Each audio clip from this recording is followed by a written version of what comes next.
Hey everybody, welcome back to Blue Collar Gold. I'm starting my podcast. No, welcome to SureFire Live. I have been in meeting hell today. It's been death by meetings today. It's been a great day, but just meeting after meeting, and my brain is a little scrambled. So forgive me. I'm looking at my eyes, a little bloodshot.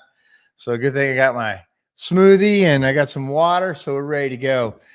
Tonight, I've got a new friend of mine, new guy I just met a couple weeks ago at the United Buyers Group show. David Rettinger is going to join us today. And the reason I asked him to join the show was because a lot of the things he was doing was very innovative, inspiring for me, seeing what he is doing and how he's building his second generation company with technology and just some really neat things that I hadn't seen before. So I wanted him to ask him to come on and talk about that. Today we were, we had a guy on here talking about traction, the EOS system a while ago. And we finally went through, I did it years ago, read the book like 2012. I saw it at Lindemann University. We went down the traction path and did our level 10 meetings and all the things.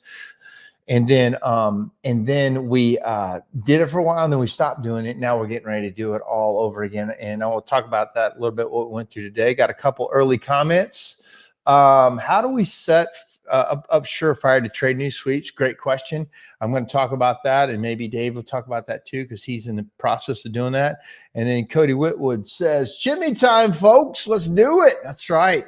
Always loved Cody. Congratulations, Cody, on some of the new things you're doing in the industry and some of the committees you're joining and heading up. And thank you for that, Cody. There's a couple young guys in the industry starting to hand off the baton.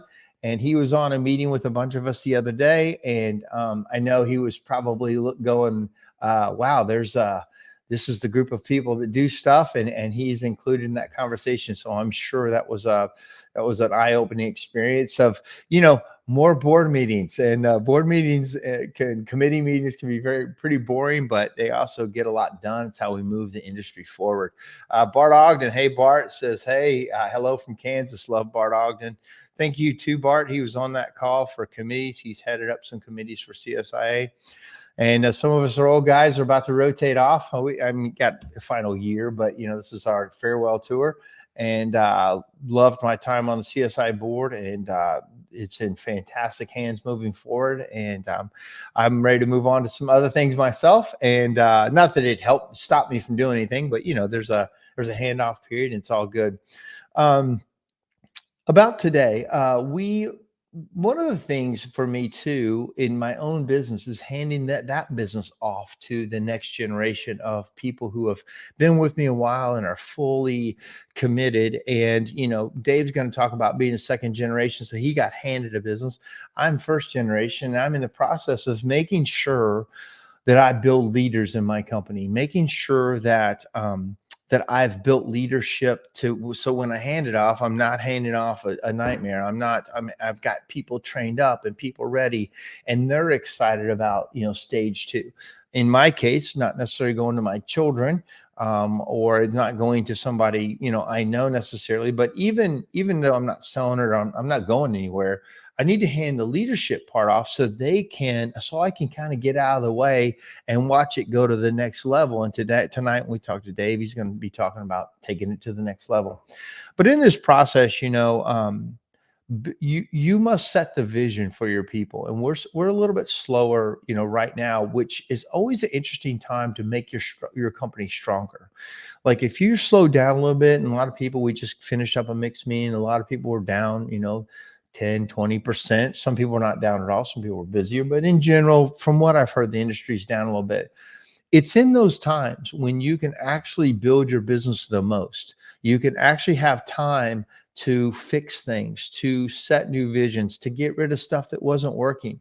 Because when you slow down, all of a sudden the tide goes out and you're like, uh-oh, you fix it. That in 2008 and 9 is when, the tide went out last on me, and when I, had to start the company all the way over.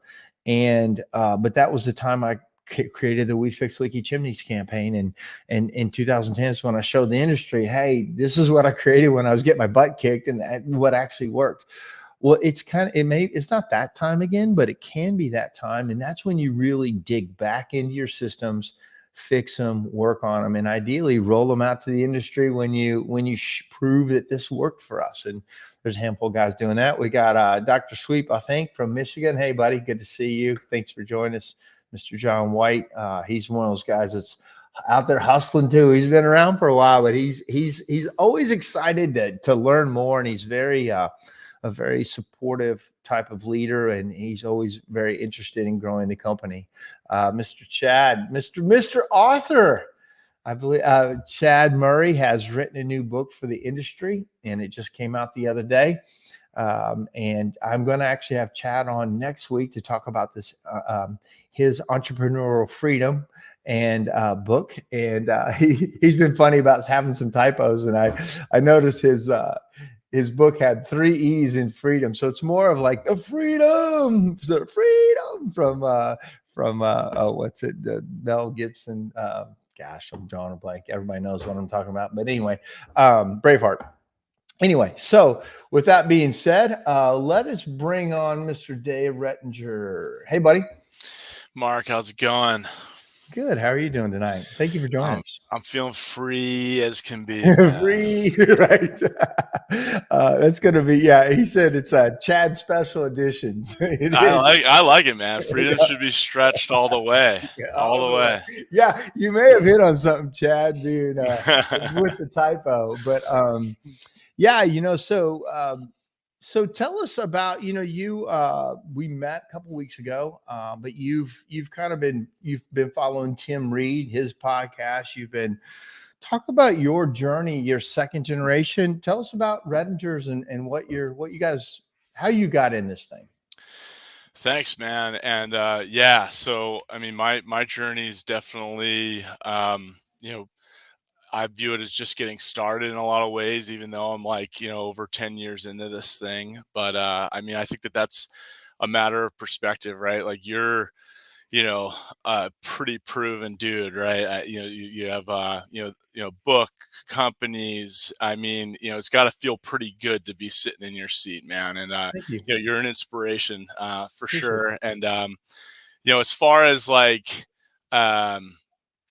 that mentality of maintaining a beginner's mindset no matter how far you go in. I mean, I think that's the key, right? Is I could sit here and say, yeah, like I'm running my parents' company and things are going well, but I mean, I really feel like what marks my story is showing up every day with something to learn, and and I can learn it from anybody. It can be from a customer who is having a negative experience. Like the things that you dread the most are sometimes like the best things to teach you, and at every level of the company too, man. So yeah, I'm a second generation guy. I'm definitely more on the hearth side. My parents started the company in '95. My dad was in architectural supply, recognized an opportunity in fireplaces, approached his boss with that opportunity to expand the fireplace portion of their business, and was declined.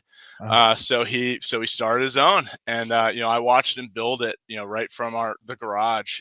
So the way our house was at home, like we lived on a hill, so the back garage actually was the basement. So and I lived later on in life, I lived in the basement, and that garage was right there. But I just remember my dad, he built mantles in that garage. Like he would have fireplaces stashed in that garage. He was a one-man band for a little bit. And it was super inspiring to watch. And then he grew it, one builder at a time, one architect at a time, and eventually innovated. We do custom cabinetry. We like to say that we're the concierge company in hearth, right? Yeah, we'll do the whole wall.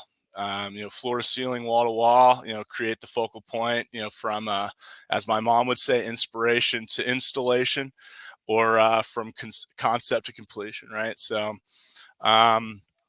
So clearly, I had a pretty good opportunity here, right? Like, I wasn't trying to come in and like resurrect a dusty old machine. Right. Like I came in to a pretty well-oiled company, and I'm forever indebted to that because I've said this many times. I think I even heard it on an NFI, uh, webinar or something that like every time I hit a home run, I was batting from third base, man. Like it had like nothing to do with I like like that. not everything to do with strength, right? So, um, I heard a guy yeah, talk about like in your position. He goes, I'm taking over for my dad. Like he built the thing, right? He knows where all the studs are. He knows behind the drywall where the wiring is, where the plumbing is. I don't know that. I don't know all that, but I know the next step of the house, what to do next, or how to make the house nicer. With is that, or do you know where where all the skeletons are buried, and you saw the whole thing being built? Like, is that a fair assessment of where you are, or because sometimes the old guys want to go, well, that's not how we did it. This is how I put this wall in. Like, tell me about that handoff. yeah, absolutely. And I mean, I think that, you know, I first heard that from Tim Reed, actually, is like describing it that way is, the first generation really knows where everything is because they built it. And, I've definitely seen that. That's been a part of my experience, right? Is that I very first naively thought that I was going to come in and use like I had some experience in HR and hiring and like process optimization. I worked for a really big hotel company, and like that was where I found my first career position, and then I went on to do some software marketing and some pretty enterprise level stuff. So I was like, well, look at me, like I could definitely come in and like figure this mom and pop thing out, and then like write up some business policy, and mom and dad are going to retire, it's going to be great.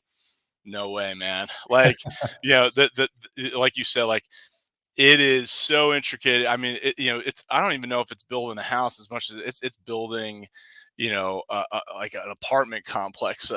There's so many different nooks and crannies of this Yeah. thing, and you're dealing with um every aspect of construction, right? I mean, and we say this to our guys when they come in to apply, like, dude, you're gonna learn how to be a roofer, a sider, a framer, a tile guy. Like, you're gonna learn all this stuff. Yeah. Um, a plumber, electrician, you name it.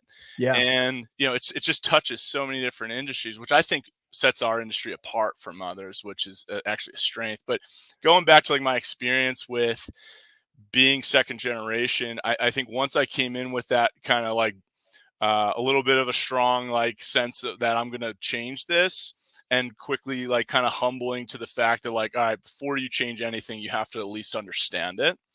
So there was a good like stretch of years in there where it was literally just nestling into under my mom and dad's shoulders, Yeah. and then and with the legacy staff, like we had really strong players that remain here with us today, some retired, um, but you know, that's like really that's my biggest recommendation. Like when I meet younger guys who are maybe like a few years behind me, like I will say your main focus right now is to run interference for your whoever you're taking this over from, whether it's your dad or your parents or a family member, or like you're the heir apparent, right? Like you said, you don't have to be in the family, but like if you're ever blessed to be in that position where you are the heir apparent, the best thing you can do is to like just stay close but run as much interference as you can, right? Yeah. Like tell the staff, hey, don't call dad, call me, Yep. because and if I can't figure it out, then I'll go to dad. Yep. And then you just start to get this endurance for and a pulse for like, what are these problems, what are these themes? Yep. And the thing is, you're separated from it enough. So for instance, you know, dad built it. Dad is like a bootstrapper, knows how to just get in there every day and like manhandle a situation, right? Not going to be the second generation guy's story. So he's so close to it that like when he's in the trenches every day dealing with these things, he can't really see the patterns like somebody Yeah. who's not, That's right? right. It's just like, man, I've seen this like many times over. So now you're like removed enough from it that you can say, all right, well, maybe I can influence it this way. A prime example is we had this builder who would always call us and be like, dude, I need you here. I'm insulating next week. And I would say to him, when did you call your plumber? And he's like, I don't know, like 4 weeks ago. He's been roughing it. I'm like, that's when you call us. Right. Exactly. And just solve that problem right there. Yeah. Never have Set that up the again. expectation. Yeah. Yeah, that's it. So again, So I mean, that's a good habit. how do you, just to on that handoff, you talked about younger employees, but if you got some legacy employees, you're now the new kid and you have some older people that really knew your dad. Talk about leading a legacy group that was already here. How do you feel like you work in that environment? Yeah, yeah, absolutely. I mean, you know, I mentioned this too, to like Tim Reed had me on last fall, which was really fun. I mentioned that I made every legacy employee my manager. And I would actually let them hear me say that. So there was no like official, like, this is my manager, I'm going to sit down with them. But it was more like that day to day thing where like you're just kind of cutting your teeth and you're finding yourself constantly in these situations that you don't know what to do with. You just turn to the person who's next to you, who's been there for way longer than you. And you say to whoever is on the phone, I don't know the answer to that question, but I have my manager sitting right next to me. Let me just ask them real quick. Yeah. And just constantly reminding the people around you, like, that, hey, I'm going to need your help as much as possible. Like, you have so much more experience than me. You really built this place. And I mean, even yesterday, like, you, I've never stopped doing that. So like we have a 20+ year employee whose birthday was last week, and I just wrote on our public, like, we have a little thing on our software where it's like a Facebook wall kind of thing. And basically, I wrote to that employee, like, without you, this place would not be the same without you. And your contributions have given us all the opportunity to be here today. And just like never stop reminding the legacy staff of Yeah. that. Yeah. Yeah, I love your hitting from third base analogy. It's in, like, we're handing off CSIA to, every president hands it off. And I remember when I became president, I'm like, it's that turtle on a fence post thing. If you ever see that, there's that turtle sitting on top of a fence post picture. Well, he couldn't have got there without help. And that was always, my position. Like, man, there's been so many people that built this up. I'm handing it off. And yes, I want to make it better, but my gosh, I'm taking over something that was well. And it's an honor to have that. So I'm sure, with your, even just your personality, learning that humble, the servant leadership type of thing is probably very helpful when you come in. Say, I need all your help. I'm next up. I'm going to make it better for everybody, but I'm going to make a bunch of mistakes, while I do it. So please help me. Plenty. Somebody knows you. It says, Yo, Dave, but it says Facebook user. So if Yeah. somebody could tell me who that is, so Dave knows, that it's very thoughtful. So you're in the business, and you have developed some things that I had never seen before. And would you mind talking about your thought? Oh, it's Ben Cross. Oh man, legend. Yeah, legend Ben Legend. Cross, man. I Yeah. love Ben Cross. We've talked to him every time I Yeah, talk to man. him, I smile. He's just Good such a dude. solid dude in this industry. And he started a new business. He's in the metal fab business now. He's got That's Cross right. Break. We're a Cross Break. customer. You're a customer. And Yeah, I they love, banged it out. Yeah. yeah, I love that. He's such a blessing to this industry. And Ben, I know you're busy, but you need to get out there more and talk more, because you're just a wealth of knowledge. But all right, so what are you excited about now? The baton has been handed. What are you most excited about?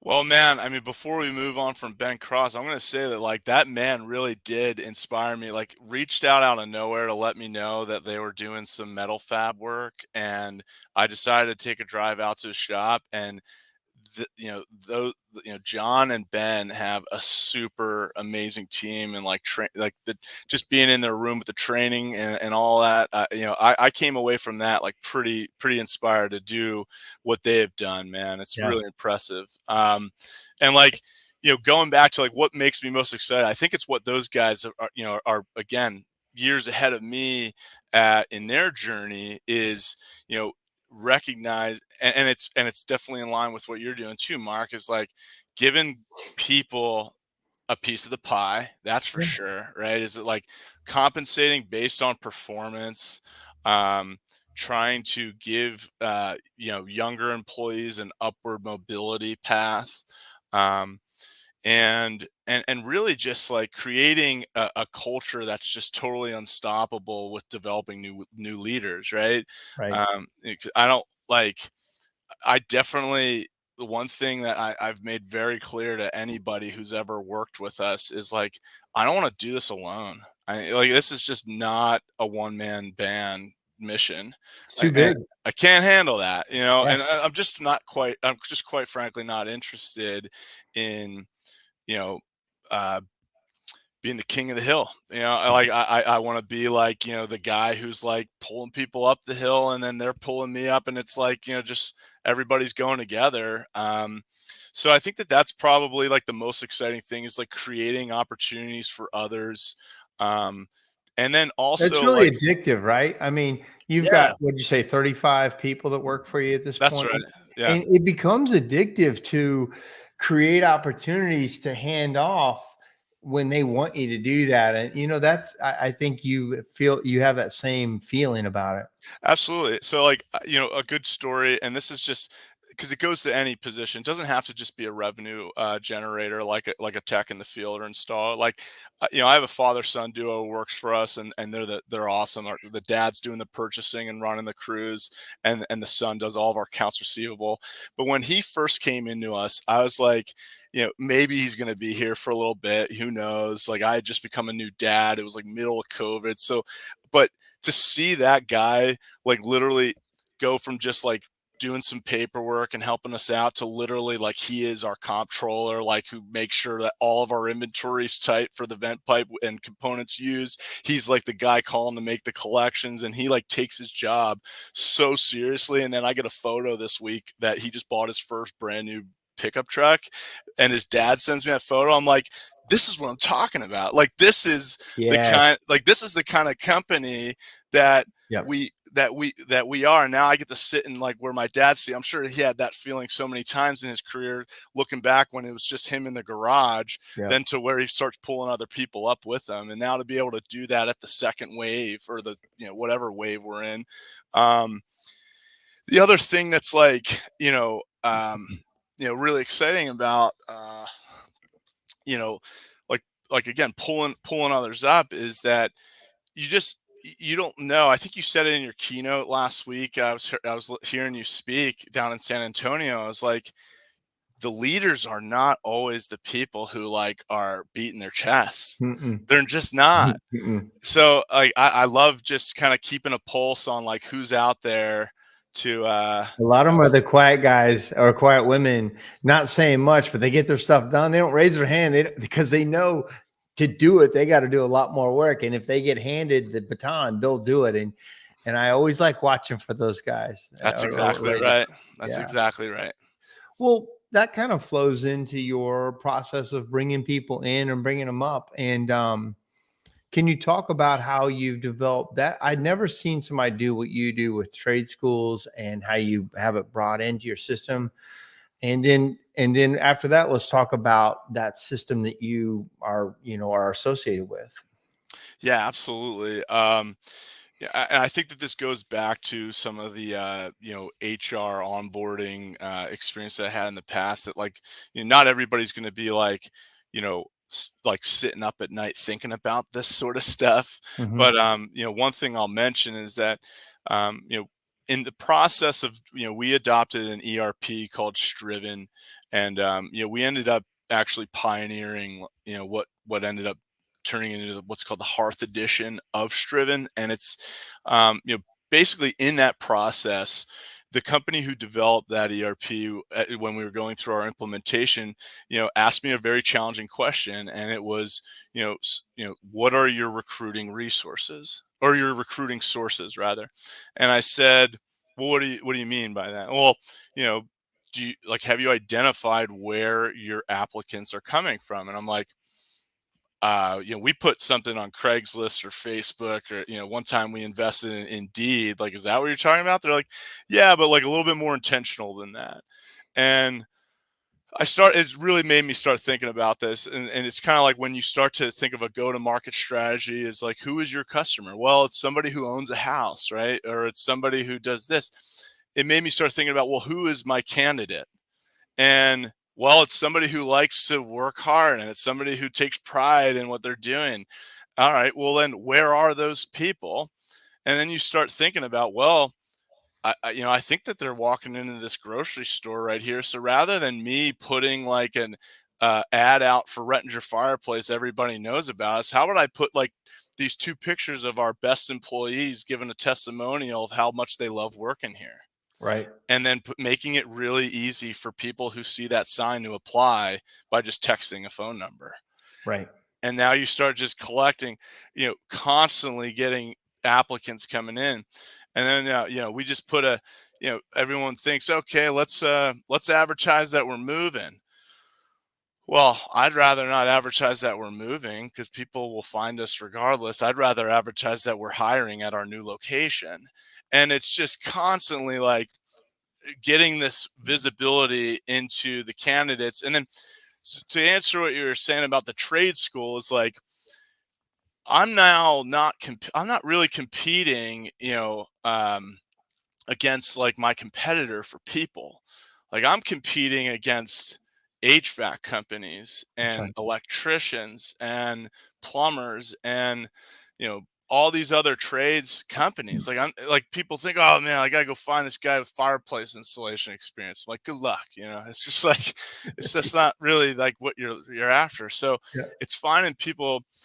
So yeah, we ended up reaching out to some trade schools, some people who are literally in a paid program to like become like an auto mechanic or could become an HVAC guy, or so we went into these schools and we put a presentation together that literally was selling the hearth industry as a great niche alternative to being amongst the many in these other big industries. Right.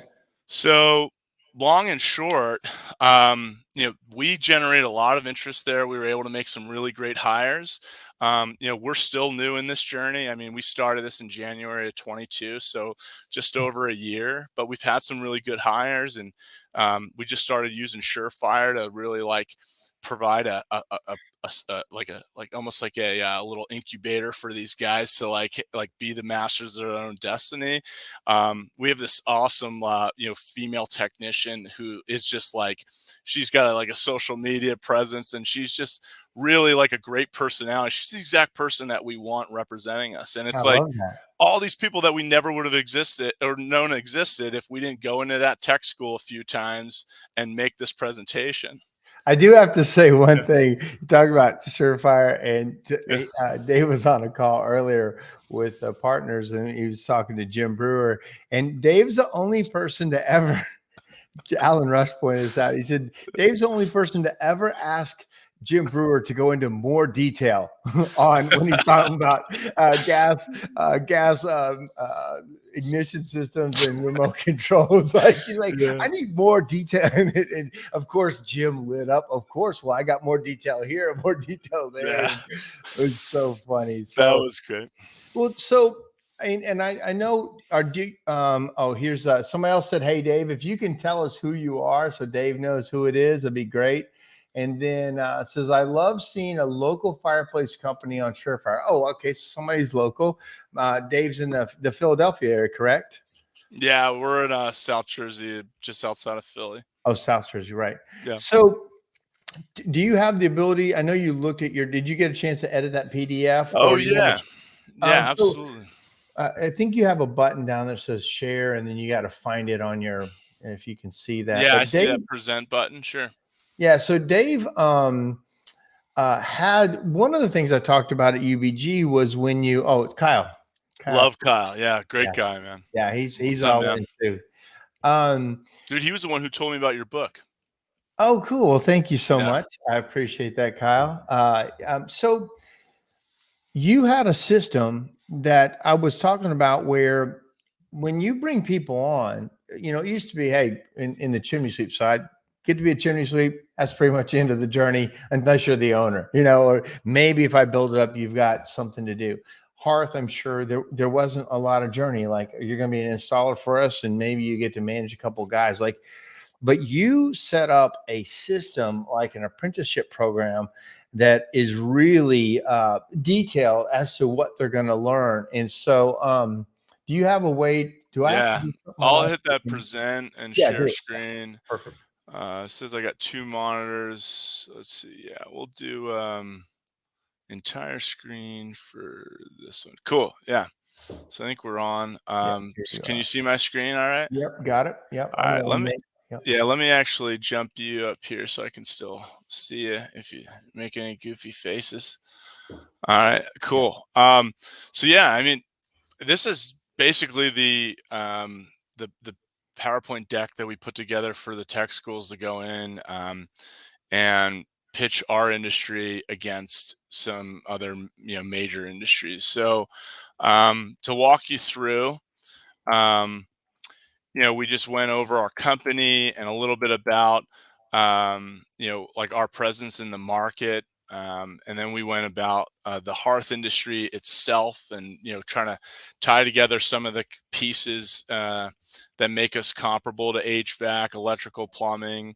I love Um, that you literally, compared to HVAC, uses similar mechanical draft system and controls, comparable to plumbing, uses gas piping and combustion system. That's very intuitive to think, if you're interested in this, you might be interested in that, and you're going to stand out and not be one of the many, you'll be one of the few. Exactly. Yeah. It's and when you see the job posting that we have on our website, it is basically like join an exciting industry, like stand out from the pack, and this is and be really be the master of your own destination in this niche spot. So yeah, so yeah, and the one thing I like to add to at the end is like design feature of the home is like you're no longer, yeah, you're gonna be working some attics and some crawl spaces and some roofs, but like you're also like bringing this like homeowners are gonna be very excited to see what you're about to do in their house, right?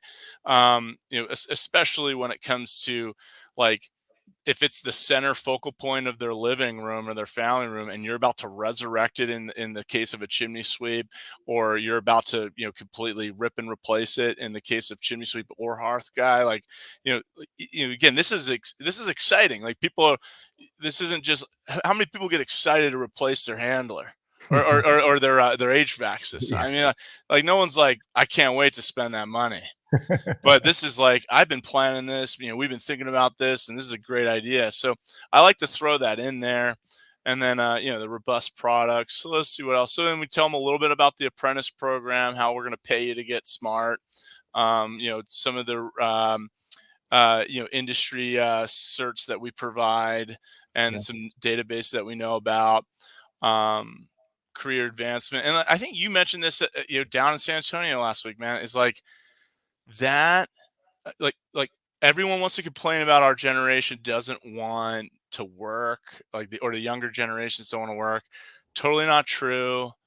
They want purpose, and they want upward mobility. Like they want to Yeah. be shown the way, like how do I get your job, right? That's right.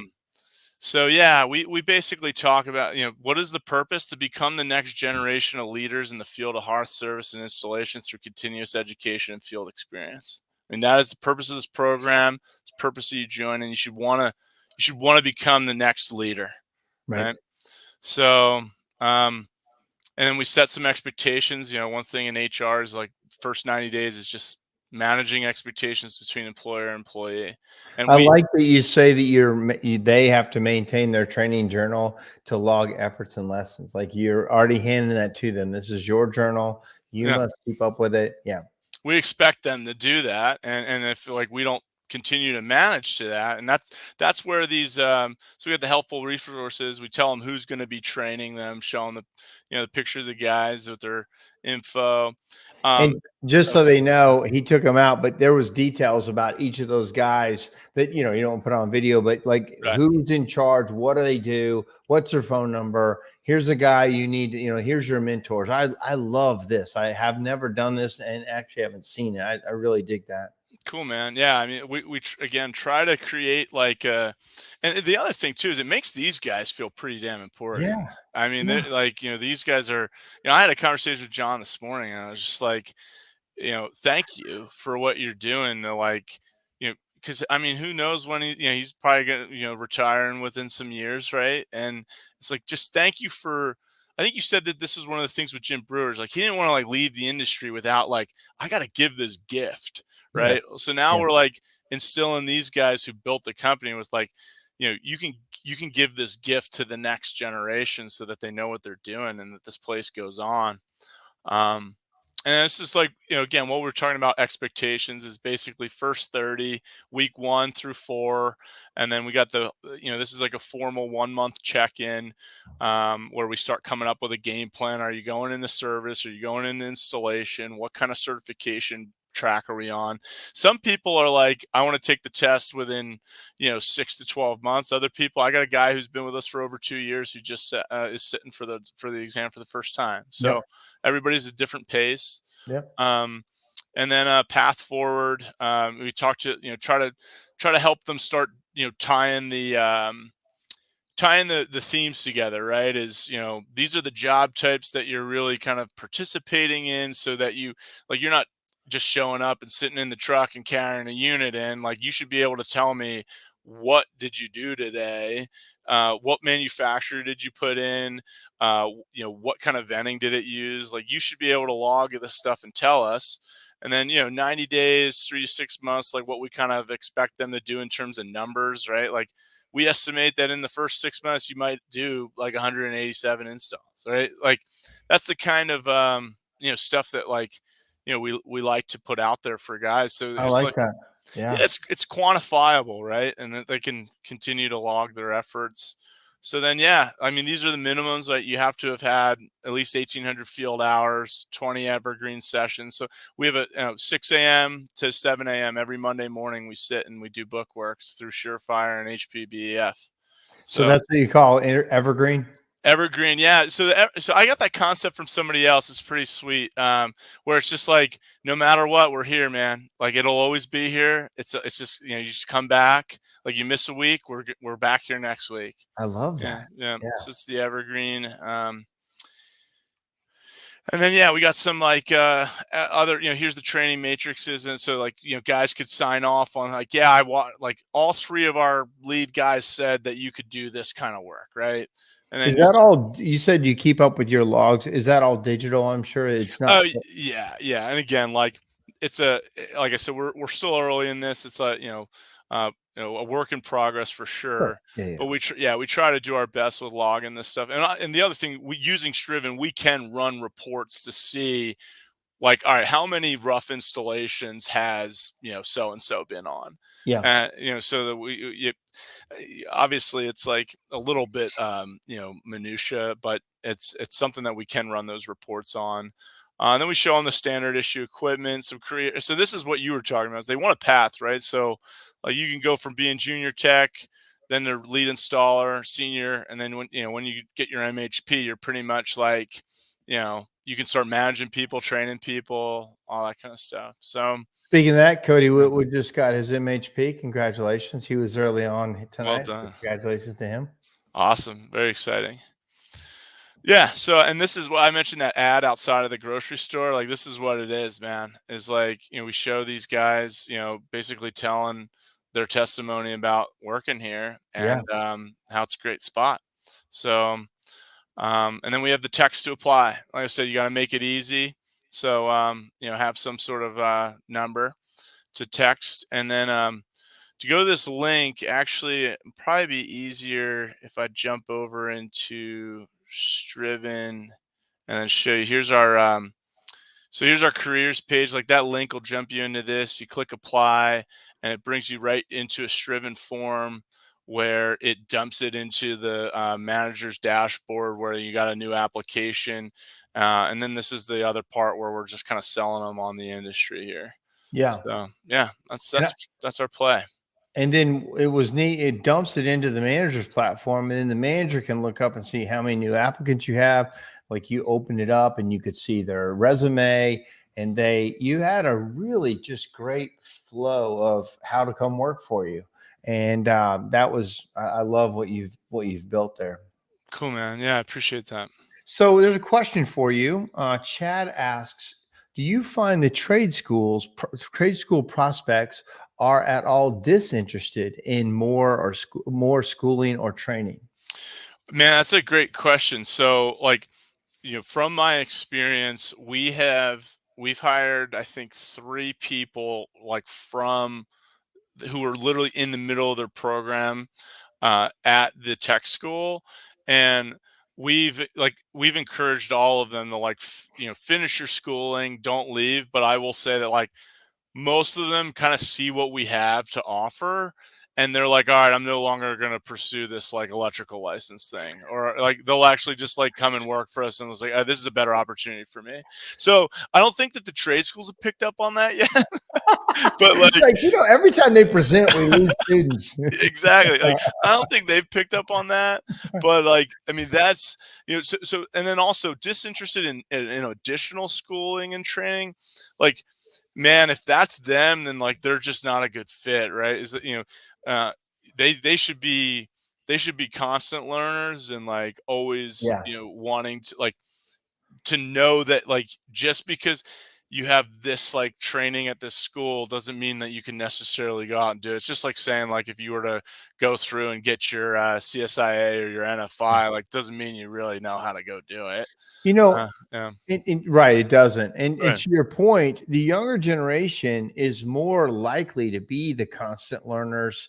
My older generation, a lot of times those guys they're not as hungry to learn a lot of times as these younger people are. And with you providing this for them, that kind of satisfy, and like you said, if they're not really they don't want to constantly learn, they're probably not a good fit for your system, especially. It's learning all the time, evergreen, constant. That's how we do it. And you set that expectation from the jump. Yeah, exactly, man. And the other thing, like, I think SureFire does a good job of this, is the making it accessible digitally Yeah. is the key, and Yeah. making it trackable is, yeah, when you're able to literally jump on your phone or jump on your tablet and start doing some work. I truly believe that the young guys just jump on it because it's just second nature to them, man. Yeah. Yeah. Yeah. So good. That's really good stuff. So, we got about 18 more minutes. I know you got dinner waiting on you, and so do I. Talk about some challenges that you face, that you face, and that like, what do you see? What's a headwind for you, or your biggest challenge in doing what you're doing? So I would say the number one that comes to mind is this type of management probably isn't best suited for an owner. Mm. It's probably better suited for, like a crew manager, or, like, I should say, like an operations manager or somebody like that. Because, and I asked this question at your talk, is that, do you believe that, the person who is the administrator of SureFire needs to know their way around chimneys and fireplaces? And I loved your answer of no, because I'm like, man, I don't know anybody who's, like, willing to, like, make sure these guys do all this stuff, who also knows all this other stuff. So Yeah. yeah, I think that that's been my biggest challenge, is, like, you know, obviously, like, you know, we all have these lofty goals, and, like, I'm a big proponent of, like, one hill per team, meaning, like, if there's one problem in the installation team, like, or I should, we all have, things that you could, improve on, right? Or, Sure. but, things are you can't go after everything at once. Yeah. It's very whimsical, and it's not productive. So I'm a big believer in, like, one hill per team. So, like, I would say, me as an owner, to try to manage like the apprenticeship program and to do all the other stuff that's going on has definitely been a headwind. Yeah. And I met with Brianna yesterday, from SureFire, to try and pass that off to our installation manager to say Yeah. like, all right, Brian, like this is yours now. Yep. And here's the tools to do it. So, I mean, I think, to your point, we always recommend having a team admin lead this process, this next learning process. If the owner tries to take it on, you'll be frustrated, wasting your money. You need somebody that this is their hill. I love that acronym or that term for that. So, when you hand this off, what's the expectation when you're going to hand this off? so, the expectation that I set for the guy I'm handing it to is that, hey man, this thing's going to make your life easier, because if there's one thing that is going to bail you out next busy season, it's having another truck. Yeah. And if there's one thing that's going to help us meet our goals, it's having another truck. Yeah. Like you can't sell it if you can't deliver it. And I loved your answer to Tim Reed, is that sales is a game of speed. Yeah. It's, It is. man, Yeah. like you lose that momentum, it's over. Yeah. Like, yeah, I truly, yeah. So yeah, that's kind of my expectation, is that, to keep people engaged, at like tying their like personal goals in their life to their professional goals is like a very like powerful thing. It's like, dude, if you're gonna like, we're gonna meet our revenue goals and we're all gonna share in this in this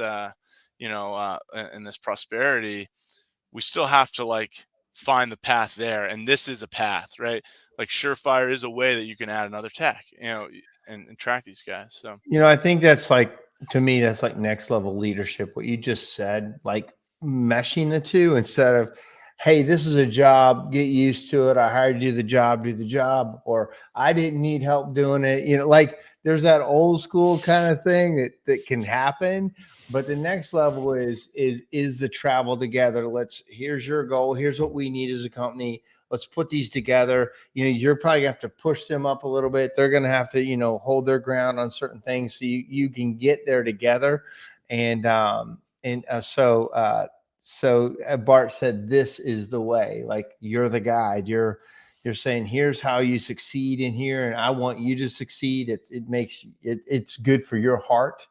So you said something that was interesting on our earlier meeting. You said we're getting ready to sweep our first chimney. So so a lot of these guys here would think that's funny because that's what we do. Talk about your journey into that and why you see that as an opportunity. dude, yeah, like so I mentioned to you, like, we're the concierge, like, company. Like we just like to handle it all for you, right? I find that, like, we rely on some really good sweeps. We give out a lot of sweeps to people, and if there's one thing that I have learned from the chimney sweep industry, and talks with Ben and John Cross, and with you and some other guys, I'm just Kyle, right here, like, he sat in my office together. We've had dinner and broken bread, man. If there's one thing that I've learned about this industry, that you guys are all about coopetition Yeah, for sure. and helping one another, and how there's absolutely enough to go around. Like, nobody can do it all. So I just love that everyone is so like willing to help and share, and be like play to each other's strengths. Yeah. And there's one thing I've like kind of taken on as like a real like hangs over me every day, as like the axe that could eventually fall, is that, like, I really want to be the company that the community needs us to be. Is that, like, you call here, and if we're like, you call here, or try this, it's like, I don't want to be that company, man. You call the hotel concierge, they have an answer for you. Oh, I like Yeah, that. I yeah, want to say that again. I want to be the company that the community needs us to be. that's it, man. Oh, that's good. Yeah, yeah, yeah. I like that because it's easy to go, yeah, we don't do that. We do this, but we don't do that. You're trying to make sure you've got the answers. You can take care of the customers. And I've always said too that, one of our advantages is we say yes. Yeah, we can do that. Like, I think that's a market advantage. I think when people start going, no, you have to call them to do that, or no, we just specialize right here. I understand the reason for specialization, but I also understand the market advantage of saying yes. And you're the concierge. You say yes, you're going to figure that thing out. Try to do it if at all possible, or hand off to make sure the customer is taken care of. And I really like that quote. A couple more questions. Chad says, with the all-in partnership team mentality for scaling, what is your process for breakdowns and accountability? That's a good one. That is a good question. So breakdowns and accountability, and like I'll make sure I like answer this correctly is, like making sure that people aren't like pointing fingers at one another, or maybe you know like having people own their mistakes, or just making sure that it's still a team and not like, yeah, so and so is supposed to do this. I mean, my answer to that is a couple things. We have first off, like, these are teachable moments, right? Like, we had just this happen just yesterday where a dude, like, literally we had him like, laser focused on some showroom stuff, and he totally missed a startup that was scheduled in the afternoon. And there was this whole like, oh, I told so and so, and like so and so is like one of our, like, managers. So, and he's like, dude, like, no, like, this didn't happen. So that I said to the guys, I was like, look, this is a teachable moment. Get in front of this dude and explain to him that, like, we all make mistakes, we all forget stuff. He's too young to like be letting this habit stick of like saying like, oh, well, maybe this or that. It's like, dude, there's like, the truth will set you free, man. Long Freedom. free. So like, so there's the like focus, like accountability for me is teachable. I mean, there's certainly the integrity factor, right? Like, you just try to look for that in people. And then the other thing is, I do try to rely on technology for a lot of things. So we have a system where when things do not, like, first off, like, our system, there's visibility across every touch point between where a job is from lead to invoice. We have, you can see audit logs of who viewed it, what they did to it. Like, there's utmost, like, digital accountability of things, but we also have it where if something is not completed that day, there's an automated message that goes out, like, across to anybody who's involved in that job, that comes from me, automatic, in the morning, that says, looks like this didn't get completed. Let's make sure that the proper things are in motion so that the customer's not hanging. Yeah. So there is that aspect of, like, there's the recognizing the opportunities to teach, and then there's, putting systems in place to create the airlock. Yeah. So I like that. Looks like this might be Kyle's ripping on you maybe a little bit. Snap lock covers for the fireplace, and make sure you have your own filter in the vac, Dave. Yeah. Oh, dude. Oh my God. I think that's still got to be Kyle, because yeah, we've shared some misery on those Yeah. stories. Yeah, I, that's so good. yeah, that's funny. Okay, so let me see here. My screen just went crazy on me. Let me see if I can get this to work right. So, yeah, he said, yeah, it's Yeah. me. So I'm going to try to put this in the link. This is or this in the comments if you guys are watching. This is a link that he shared with me on a YouTube video on the Striven software system. Can you talk about that as we close out the show? What's your involvement with that? How does it help people? Tell us about that. Yeah, absolutely. So, we reached the point in our journey where we really needed an all-in-one package.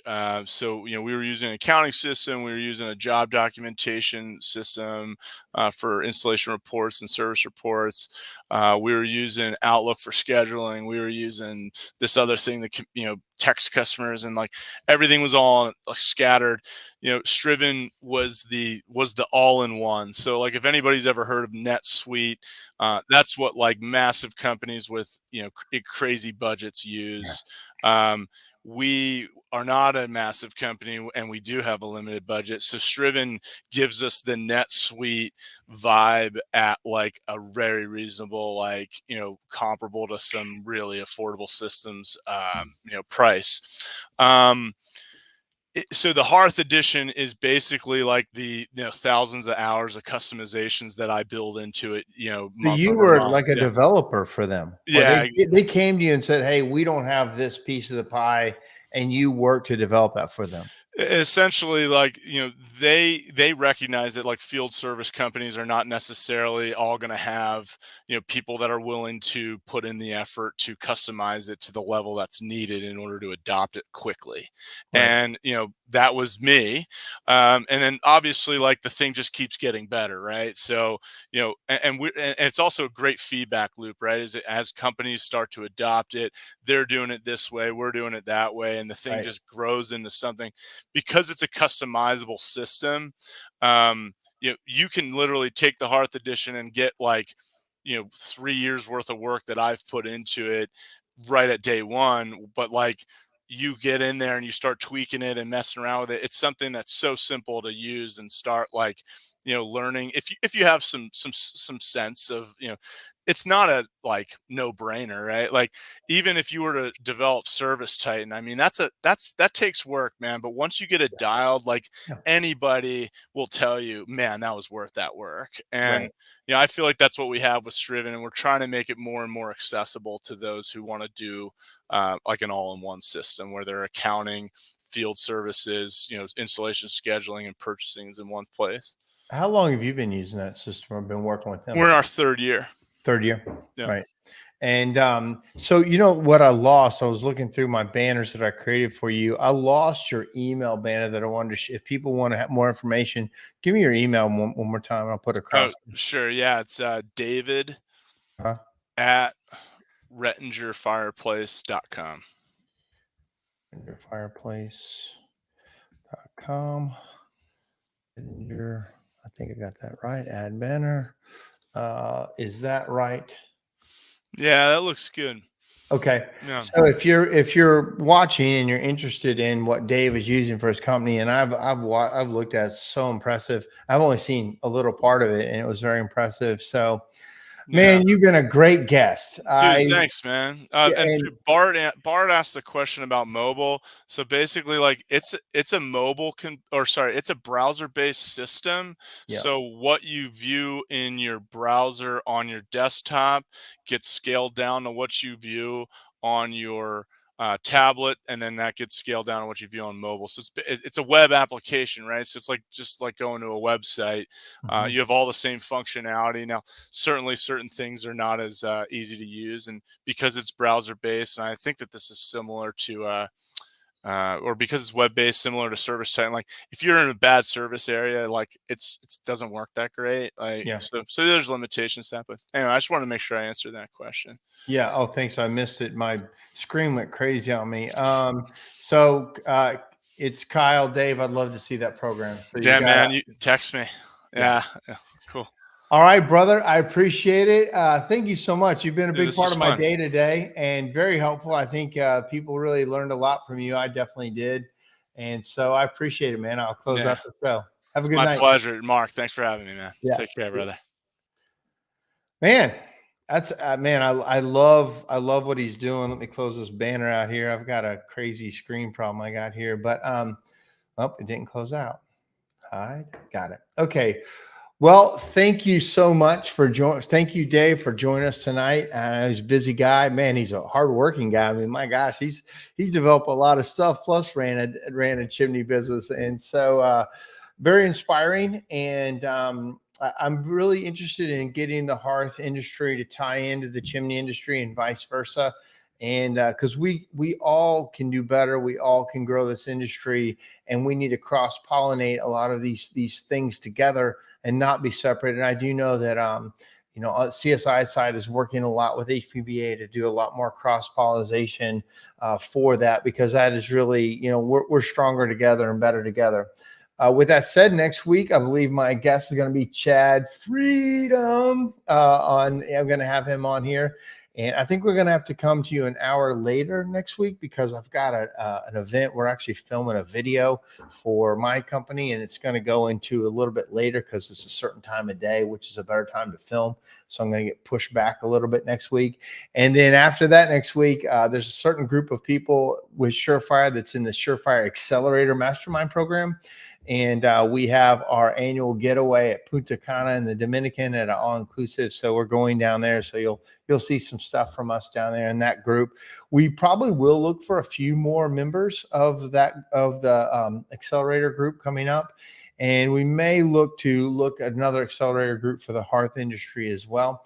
But if you're interested in that, reach out to us. And we're trying to decide what to do with that because it's a pretty good time commitment, but it is also a really good mastermind group of people who use our system, but also want next level stuff. We have special speakers that come in. We have a special getaway, and we have just some stuff that we do with that group. So, all right, guys, thank you so much for joining me tonight. It means so much, and we will talk to you soon. See ya. Bye. Oh, last 3 comments. I missed them. Oh, freedom. Yeah. So, and Pete Schoenfeld said, great job, guys. All right, guys. Have a good night. See you. Bye.